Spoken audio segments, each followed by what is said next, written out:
Susah bagi kita. Nabi mengajarkan doa kepada kita setiap bertemu dengan bulan Rajab dan Sya'ban, kita hendaknya berdoa yang sesuai diajarkan oleh Nabi. Rabbana barik Allahumma barik lana fi Rajab wa Sya'bana wa ballighna Ramadan. Ya Allah, berkahilah kami semua ada di bulan Rajab, berkahilah kami semua di bulan Sya'ban, dan sampaikan kami ada di bulan Ramadan. Ya. Boleh makan tapi nggak boleh rame. Ya. Boleh tapi nggak boleh adakan suara supaya nggak mengganggu yang lain. Ya, bentar. Nanti makannya ditunda. Ya. Nanti makannya ditaruh dulu makannya. Habis acara selesai nanti dimakannya. Taruh dulu makanannya. Taruh dulu. Ya, taruh dulu. Nanti dimakan ya. Pintar. Nah. Ya, taruh dulu makanannya. Dengar dulu ya. Habis dengar nanti makannya. Taruh dulu. Nanti habis selesai rame nggak apa-apa. Diteruskan ya. Bulan Sya'ban daripada berasal daripada bahasa Arab. Sya'ban yaitu dari bahasa Arab yaitu sya'ib. As-sya'ib adalah jalan untuk meniti daripada jalan-jalan di sebuah gunung. Begitu beratnya perjalanan melewati gunung, maka ketika ada jalan di situ, dan itulah yang memudahkan kita sampai kepada gunung tersebut. Artinya apa? Bulan Sya'ban ini adalah jalan yang paling mudah untuk kita mendapatkan kebaikan yang banyak di sisi Allah Subhanahu wa Ta'ala. Kenapa? Karena di bulan Sya'ban ini kita banyak kesempatan untuk dapat secara mudah mendulang pahala sebesar-besarnya, mendapatkan rahmat Allah, mendapatkan pengampunan Allah dari Allah Subhanahu wa Ta'ala. Maka itu dikatakan bahwasanya Syahrul Rajab, bulan Rajab itu adalah Syahrul Syukar. Bulan Rajab adalah bulan untuk menanam bibit. Syahrul Sya'ban, Syahrul Syakir. Adapun bulan Sya'ban adalah bulan waktunya untuk berkembang, berbuah. Syahrul Ramadan, Syahrul Hifadhi Bizati. Adapun bulan Ramadan adalah bulan atau saat-saat waktu untuk menikmati itu hasil bibitannya, itu waktu kita memanen. Seorang petani akan bisa memanen hasil pembibitannya apabila dia melakukan pembibitan dan menjaga bibit itu agar dikasih air, dijaga daripada segala macam binatang yang merusak seperti tikus, korplat, hama, dengan cara melakukan pestisida, kemudian diairi itu sawah, ya.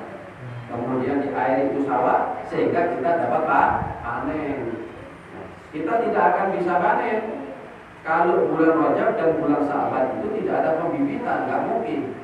Namanya petani kalau ingin panen harus bibit dulu, harus nanam dulu. Begitu juga bulan Ramadan, begitu juga bulan Sya'ban, begitulah bulan Rajab. Kita dapat keberkahan bulan Rajab dan bulan Sya'ban apabila kita menanam bibit ada di bulan Rajab. Dengan bagaimana? Dengan membiasakan memanen kebaikan, membiasakan tradisi-tradisi baik di bulan Ramadan seperti puasa, baca Quran, zikir dan sebagainya. Setelah itu dijaga itu bibit, dikembangkan ada di bulan Sya'ban. Dengan cara bagaimana? Dijaga tradisi bulan Rajab tadi itu sampai ada di bulan Sya'ban, dan akhirnya di bulan Ramadan kita tinggal panen. Maka syaratnya bulan Rajab, bulan Sya'ban adalah waktu kita untuk lebih mendekatkan diri kepada Allah. Tidak ada lain untuk memuliakan dan mempersiapkan diri kita untuk menghadapi bulan suci Ramadan. Nah, bulan Sya'ban ya, adalah satu bulan yang Nabi mengkhususkan, membedakan, bahkan Nabi berpuasa lebih banyak daripada bulan-bulan lain selain bulan Ramadan. Maka itu dikatakan ma ra'aitu Rasulullah sallallahu alaihi wasallam istakmala min syahri Sya'ban wa aksara minhu Ramadan wa istakmala min syahri Ramadan wa aksara min Sya'ban. saya tidak pernah melihat Rasulullah menyempurnakan satu bulan itu selain bulan Ramadan. Dan aku tidak pernah melihat Rasulullah berpuasa lebih banyak daripada bulan Ramadan kecuali bulan puasa di bulan Sya'ban. Bahkan dikatakan lam araka, saya tidak pernah melihat Anda, yaitu Rasulullah, tasuru syahran min syuhuri Ramadan illa Sya'ban. Sehingga dikatakan ma ra'aitu Rasulullah sallallahu alaihi wasallam tasumu syahrain mutatabi'ain illa Ramadan wa Sya'ban. Saya tidak pernah melihat Rasulullah berpuasa 2 bulan berturut-turut kecuali bulan Sya'ban dan bulan Ramadan. Ini satu bukti bahwa bulan Sya'ban ini adalah bulan mulia, sehingga Nabi mengkhususkan bulan ini. Bahkan Nabi berpuasa di bulan Sya'ban 1 bulan penuh menyambung sampai ada di bulan Ramadan. Kemudian berbicara malam Lailatul Sya'ban ini adalah kalau kita dengar, kita saksikan atau kita melihat, meyakini bahwa bulan Ramadan itu adalah bulan yang mulia. Tapi di antara bulan Ramadan 29 hari penuh itu ada satu malam yang diistimewakan. Bahkan ibadah di malam itu lebih baik daripada 1000 bulan. Jadi kalau kita ibadah di saat itu 1 hari saja, itu pahalanya seperti 83 tahun kita ibadah. Itu adalah malam Lailatul Qadar. Begitu juga di dalam bulan Sya'ban, ini juga ada malam yang seperti ada di bulan Ramadan Lailatul Qadar, yaitu Lailatul Nisf min Sya'ban. Sehingga ketika Siti Aisyah bangun dari tidurnya, Siti Aisyah melihat Nabi bersujud. Lama sujudnya Nabi. Seakan-akan Siti Aisyah mengkhawatirkan bahwa Rasulullah ini meninggal dunia, karena begitu lamanya sujud Nabi, mulai jam 2 sampai sebelum sujud tidak bergerak dari sujudnya. Sehingga Siti Aisyah merasa khawatir dengan Nabi. Karena tidak ada gerakan itu, maka kemudian Siti Aisyah mencoba memberanikan diri untuk menggerakkan telunjuk Rasulullah. Maka ada gerakan. Di saat itulah Siti Aisyah meyakini bahwa Rasulullah masih hidup. Setelah bangun dari sujudnya, maka Siti Aisyah bertanya kepada Rasulullah, "Ya Rasulullah, ada apa gerangan ini sampai Anda sujud begitu lama yang tidak pernah selama hidupku Anda melakukan sujud yang lama seperti ini?" Maka Nabi berkata, "Wahai Aisyah, engkau tidak mendapatkan bagian yang luar biasa di malam ini." Maka Siti Aisyah mengatakan, "Aku tidak tahu ada apa." Maka Nabi mengatakan, "Dzalika syahr." Ingatlah bahwa malam ini, bulan ini adalah bulan Syahrul Sya'ban, bulan daripada Sya'ban, yang bulun nas, yang banyak sering dilalaikan oleh orang, yang sering banyak orang melupakan di bulan Sya'ban ini, khususnya malam Lailatul Sya'ban. Sawah-sawah subur kecuali 1 orang, 2 orang ini yang sawahnya kering pada di musim hujan. Di malam itulah Allah mengampuni seluruh dosa-dosa hambanya, menyayangi seluruh hambanya, mengabulkan semua permintaan doa-doa hambanya, kecuali 2 orang yang tidak mendapatkan ampunan di malam itu. Siapa mereka? Yang pertama musyrik, orang yang berbuat musyrik, dukun, sihir, meminta kepada selain Allah, jampi-jampi dan sebagainya. Ya. Kemudian yang kedua musahin, orang yang masih ada punya rasa dendam dengan saudaranya, masih ada perselisihan, ada pertikaian, ada permusuhan, ada dendam di malam itu, maka 2 orang ini tidak mendapatkan ampunan dari Allah Subhanahu wa Ta'ala. Bahkan menurut kalam daripada Said Maliki bin Muhammad bin Al-Maliki Hasani, ada 8 orang yang tidak mendapatkan ampunan di malam Sya'ban. Salah satunya adalah orang uququl walidain, anak yang durhaka kepada kedua orang tua. Maka anak yang durhaka kepada Allah, kepada orang tuanya, kepada bapak ibunya, maka di malam itu dia tidak mendapatkan pandangan dari Allah Subhanahu wa Ta'ala. Kemudian orang yang berzina. Yang ketiga adalah orang yang minum minuman khamar. Yang keempat orang yang bermain riba. Nyilih duit dan banditil, jaminannya BPKB cepat langsung kuatinnya cepat masuk neraka. Nah, itu pergi ke bank titil, urusan riba, milih duit, ono bungai, milih tuku sepeda motor, ono bungai, tuku omah, ono bungai. Pada malam di Sya'ban, orang-orang seperti mereka tidak mendapatkan pandangan ampunan dari Allah Subhanahu wa Ta'ala. Maka dari itu, sebelum malam di Sya'ban besok, hilangkan rasa kedengkian, hilangkan rasa kebencian, hilangkan rasa ketidaksukaan kepada tetangga, saudara kita maupun keluarga kita, sehingga kita mendapatkan di malam nisfu Sya'ban, malam karamah itu kita mendapatkan ampunan, mendapatkan maghfirah, mendapatkan keberkahan, mendapatkan qadra, pandangan dari Allah Subhanahu wa Ta'ala. Kemudian di dalam bulan Sya'ban ini banyak peristiwa-peristiwa yang luar biasa, yang tidak kalah pentingnya daripada peristiwa-peristiwa Isra Mi'raj di bulan Rajab. Yang pertama adalah apa? Bahwa bulan Sya'ban ini adalah bulannya sholawat. Syahrul Sya'ban, syahrul sholawat. Bulan Sya'ban, bulannya sholawat. Kok bisa dikatakan bulan Sya'ban itu bulan sholawat? Karena di bulan Sya'ban itulah Allah menurunkan firman di dalam surat Al-Ahzab ayat 56 yang seperti kita ketahui bersama, kita hafal ayat itu, yaitu innallaha wa malaikatahu yusalluna 'alan nabi ya ayyuhalladzina amanu shallu 'alaihi wa sallimu. Ketika Allah memerintahkan hambanya puasa, Allah tidak pernah puasa. Ketika Allah memerintahkan hambanya sholat, Allah tidak pernah sholat. Ketika Allah memerintahkan semua hambanya zakat, Allah tidak pernah zakat. Ketika Allah memerintahkan hambanya haji, Allah tidak pernah haji. Tapi ketika Allah memerintahkan semua makhluk, semua para malaikat untuk bersolawat kepada Nabi, Allah terlebih dahulu bersolawat kepada Nabi Muhammad SAW. Maka ketika orang yang tidak bisa menyibukkan dirinya untuk melakukan sholat tahajud selama hidupnya, tidak bisa menyibukkan dirinya untuk berpuasa sebagaimana amalan-amalan orang soleh, para awliya Allah, maka hendaknya kalian memperbanyak sholawat kepada Nabi. Karena satu sholawat dari Allah itu lebih berat timbangannya di sisi Allah daripada kamu melakukan semua ketaatan kepada Allah selama hidup kamu. Seandainya Allah membalas satu sholawat kita saja, satu Allah membalas, dibalas oleh Allah dengan satu sholawat, maka satu sholawat itu timbangannya lebih berat, lebih baik daripada semua ketaatan ibadah yang kita lakukan mulai balik sampai mati.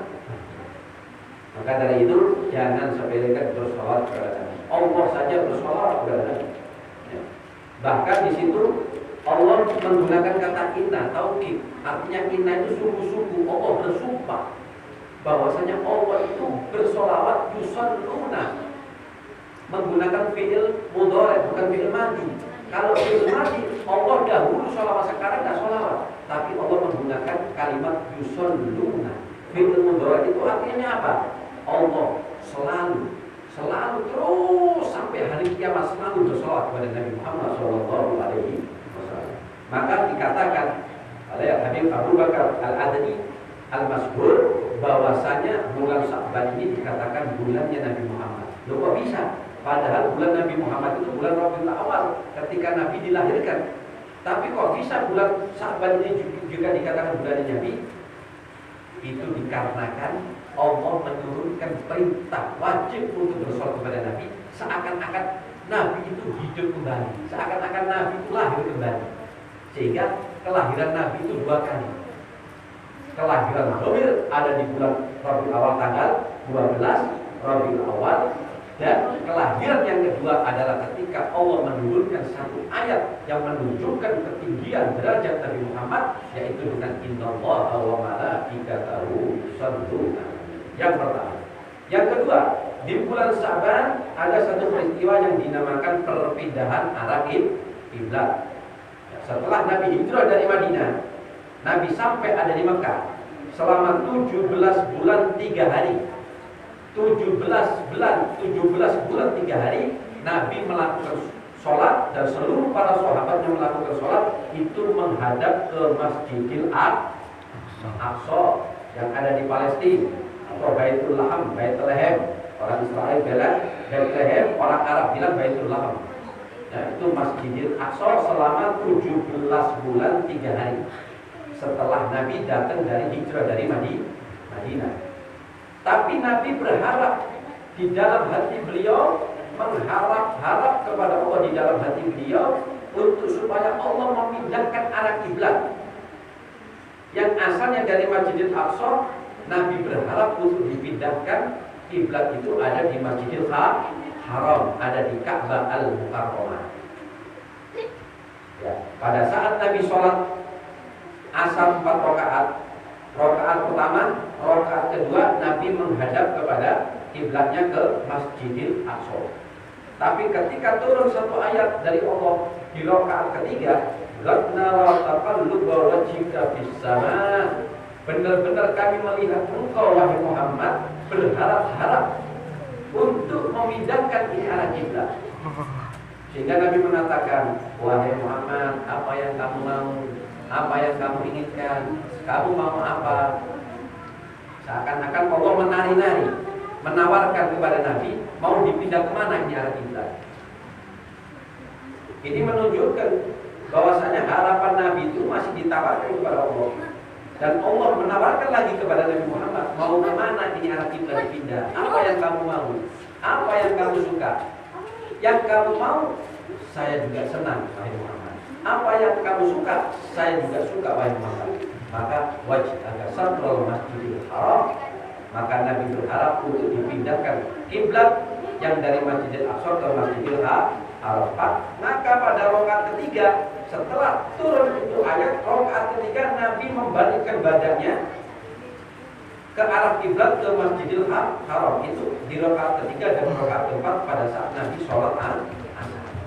Kemudian ada satu lagi peristiwa yang tidak kalah pentingnya. Di malam Lailatul Nisfi Sya'ban, Allah menetapkan semua umat manusia, menetapkan si fulan ini mati di tahun ini atau masih hidup, menetapkan orang ini tidak sampai bulan Ramadan atau sampai, itu ada di malam Nisfu Sya'ban.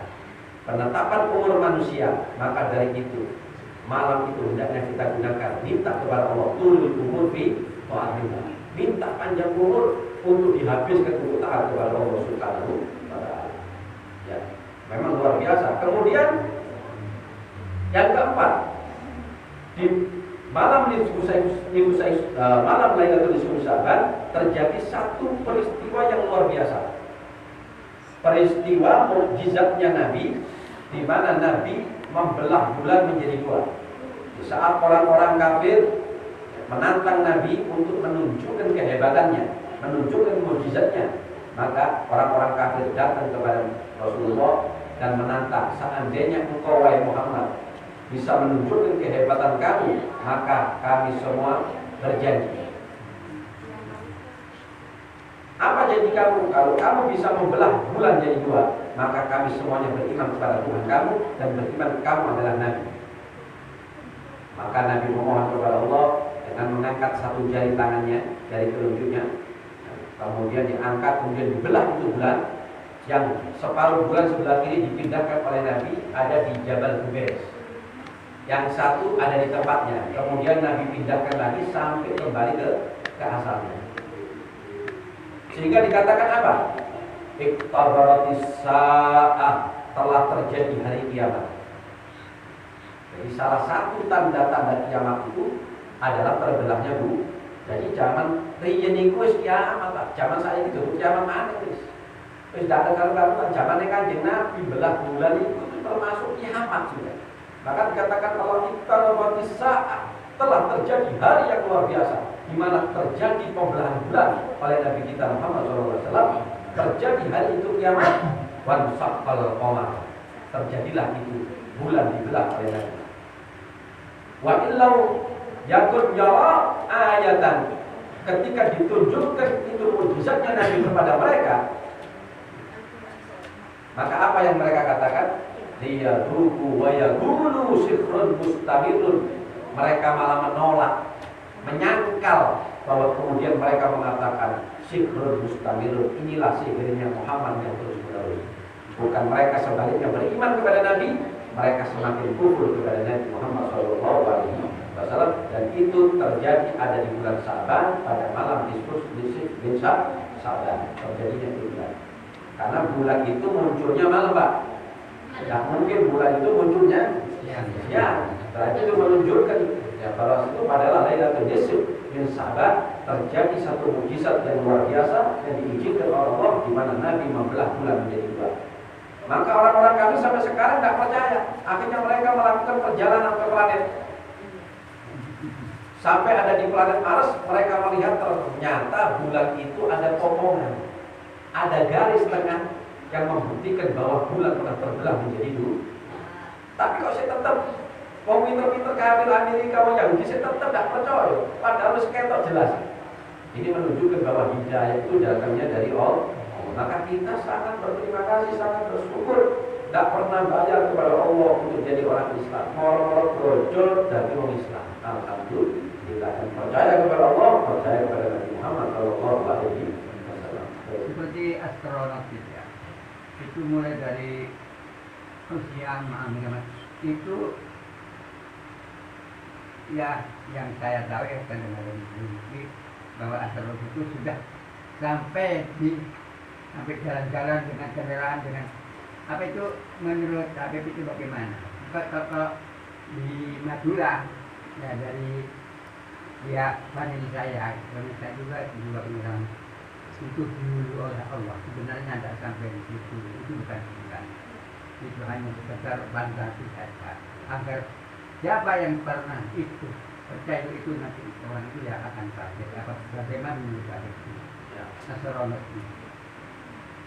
Allah kumpulkan semua bukti-bukti di alam ini pada manusia. Termasuk Allah memberikan yang menunjukkan semua tanda-tanda kebesaran Allah, baik di bumi maupun di langit. Bahkan yang gaib Allah telah tunjukkan kepada Nabi Muhammad dengan peristiwa Isra wal Mi'raj. Begitu juga Allah memberikan kesempatan kepada hamba-hambanya untuk ditunjukkan daripada tanda-tanda kebesaran Allah, seperti langit, dan termasuk planet-planet yang mereka singgahi, planet Mars, planet Pluto, galaksi Bima Sakti, planet itu mereka sampai di sana. Cuma itu belum sampai ada di langit pertama, masih di bawahnya langit pertama. Termasuk mereka tidak akan sampai bisa ke bulan, ya, tidak sampai akan ke bulan, ya. Dan itu masih jauh. Hanya sebagian kecil dari kemampuan manusia. Sebalik kita ketahui bahwa galaksi ini jumlahnya miliaran. Satu galaksi itu ukurannya 1000 kali bumi. Dan galaksi ini semua miliaran. Belum lagi bintang-bintang. Kalau seandainya bintang miliaran ada yang jatuh, satu aja jatuh, satu langit, satu bintang jatuh di bumi, maka bumi seluruhnya akan hancur, binasa. Bahkan bintang itu jumlahnya miliaran. Sampai dikatakan itu gelas-gelas yang ada di Telaga Kausar, gelas-gelas yang disediakan Nabi bagi orang yang ingin masuk surga, dijamin oleh Nabi dengan cangkir-cangkir yang ada di Telaga Kausar. Itu cangkir-cangkir yang ada di Telaga Kausar Nabi itu jumlahnya keadadil gam.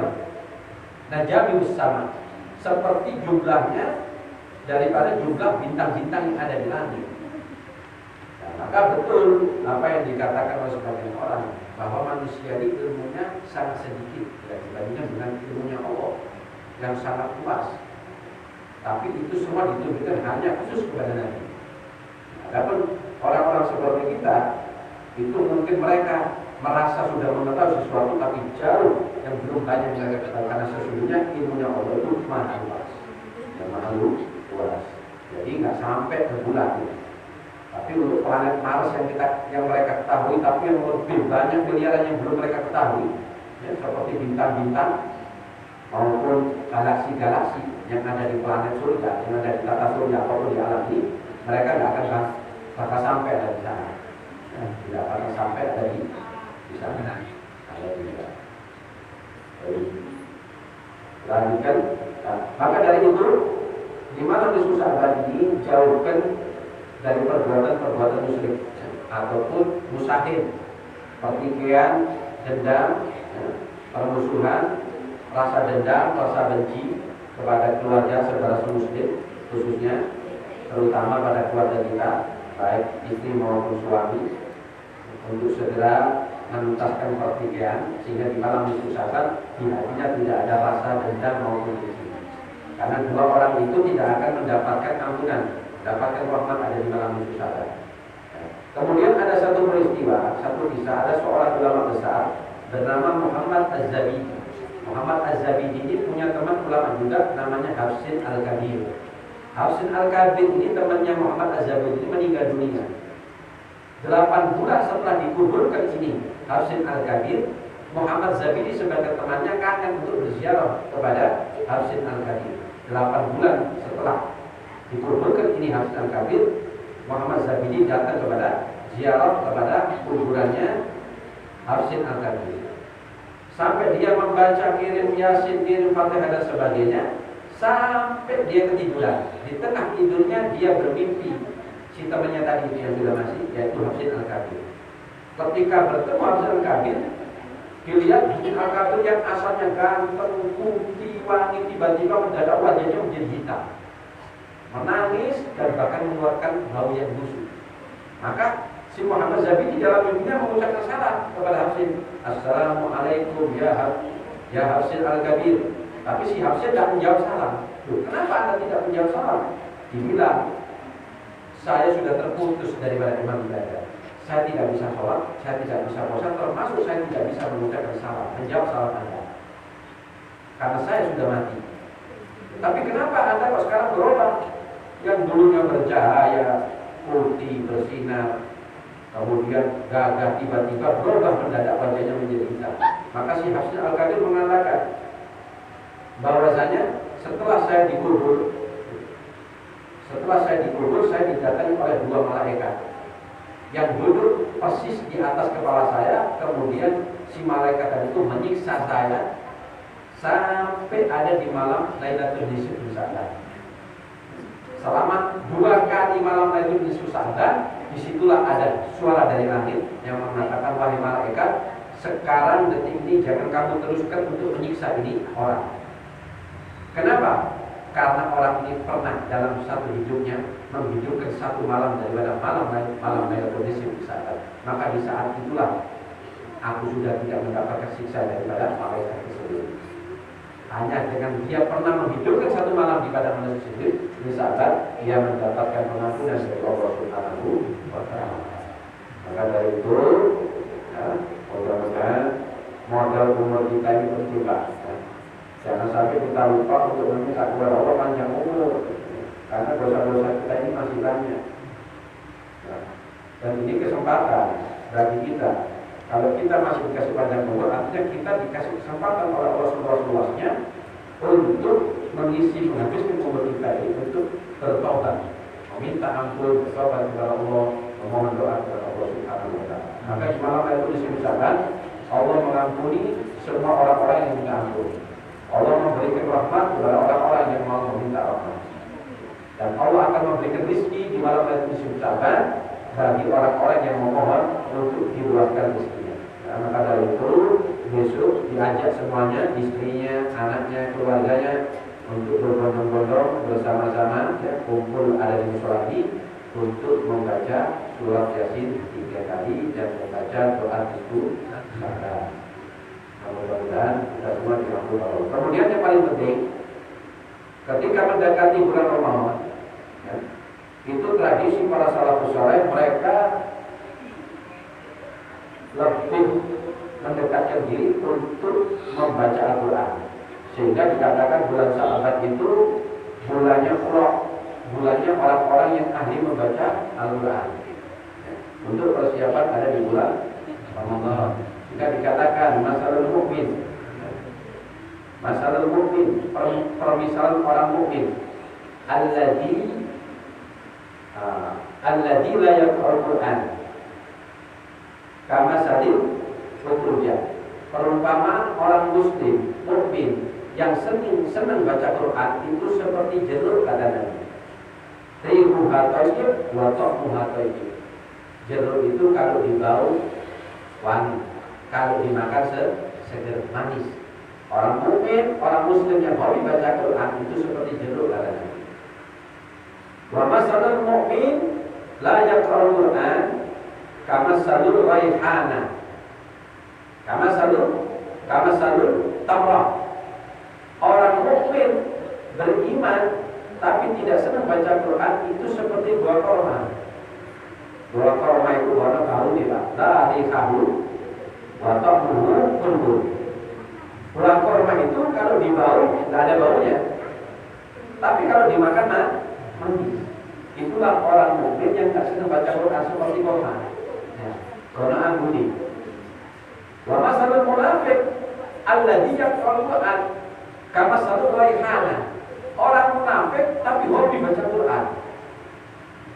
Munafik, ya, senang main riba, senang gadakno duit, senang main riba, senang ada duit, senang poker, tapi hobi baca Quran. Juara satu MTQ, musabaqah tilawatil Quran. Itu kata Nabi seperti kayak raihana, seperti minyak wangi.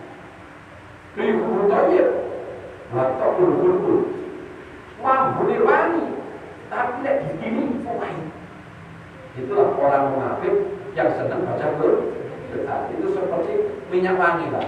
Mampu kok wangi. Waktu ujian juara satu MTQ barang hujan itu pahit. Orang munafik yang senang baca Quran. Ada lagi ini yang lebih berat nih, oleh Pak jangan sampai.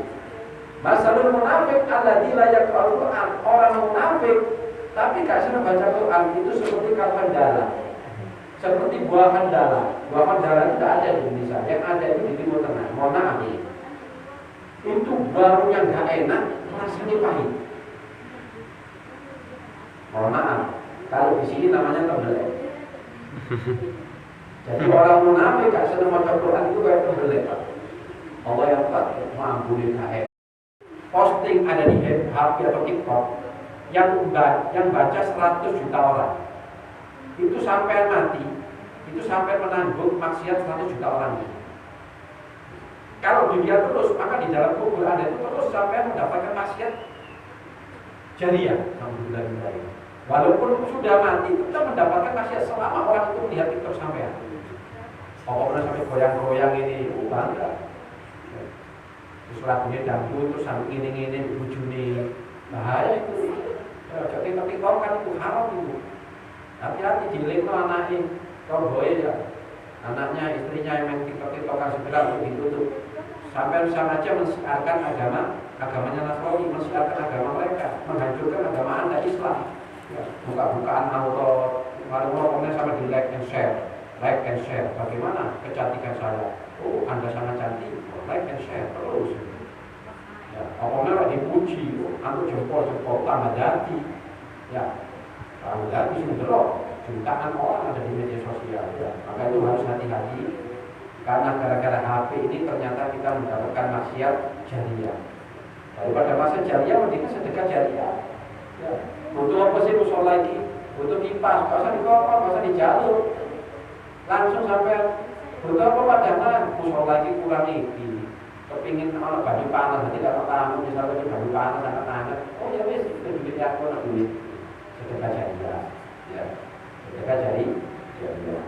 Sampai kulit duit sampai akeh, tapi kalau sedekah jariah sampai nyesel selama-lamanya sampai jariah. Sampai kemudian mengatakan ya Allah, kulit sedino, ilah bakal entek menghadapi Allah gak iso. Kalau dari jauh itu Allah gak iso. Kon kulit wis tak kei kesempatan 20 tahun, hartamu ndak bermanfaat ya wis sedekah. Bukan untuk membantu musola, membantu masjid dan sebagainya. Sekarang kamu minta hidup, jangankan 1 jam, 1 detik pun tidak akan aku beri kesempatan Allah Subhanahu wa ta'ala. Maka dari itu mumpung murid ojo dadi umat itu aku sampai nyesel, gak mungkin bisa balik menenang dunia. Maka dari itu yang punya duit semampunya ya, untuk mengikhlaskan, membantu khususnya musola ini. Ya, bukan hanya ya dibantu duit sampai hadir ada di sini meramaikan, ini termasuk mensiarkan agama, ya, mencari uang agama, majelis ilmu, meramaikan majelis ilmu, zikir, ya. Maka dari itu, insya Allah di pertemuan berikutnya kita akan bahas tuntas masalah sekitar puasa. Ya, masih banyak yang belum kita mengerti masalah-masalah puasa. Maka dari itu malam ini saya beri kesempatan untuk bertanya tentang hal apapun yang keluar dari tema ini, silakan.